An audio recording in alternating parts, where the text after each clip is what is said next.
4,500 years ago, on a plateau outside Cairo, a civilization without iron tools, without the wheel for hauling stone, and without any machine stronger than a human arm, built something we still cannot fully explain.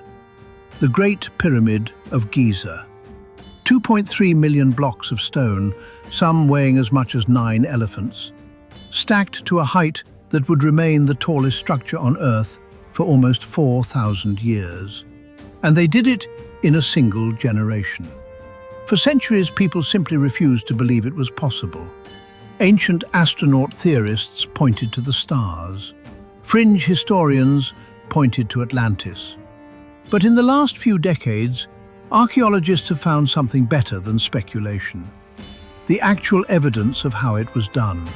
And the truth is stranger and more human than any theory about aliens. Start with the question everyone asks first. How do you move a 70-ton block of stone across the desert with no wheels built for the job? In 2013, archaeologists found the answer at a different site entirely.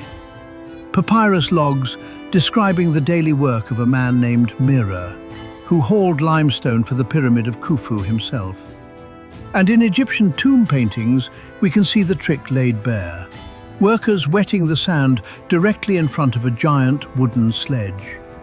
Wet sand, it turns out, is significantly less resistant than dry sand. A team at the University of Amsterdam proved it.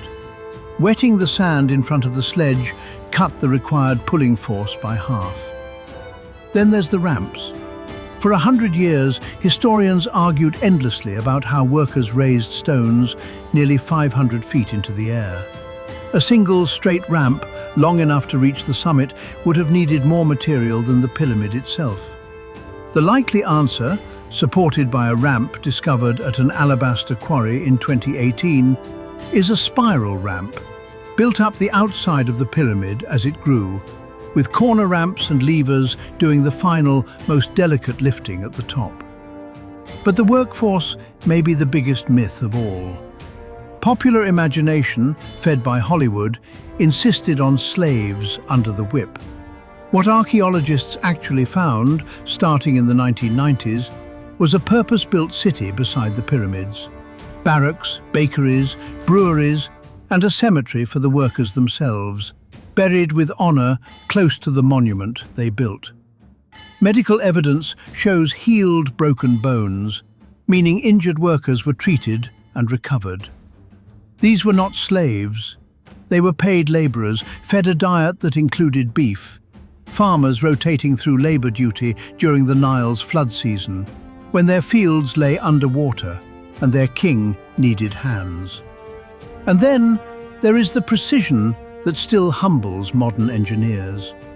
The base of the Great Pyramid is level to within about 2 centimeters, across a footprint of over 13 acres. It is aligned to true north with an accuracy of a tiny fraction of a degree, likely achieved by tracking the rotation of stars around the pole on a clear desert night. No laser, no satellite, no modern instrument. Just careful, patient observation of the sky, repeated until it was almost perfect. None of this required aliens or lost super technology. It required something arguably more impressive. A state capable of organizing tens of thousands of workers, feeding them, housing them, healing them, and directing their labor with extraordinary precision for 20 years without modern tools of any kind.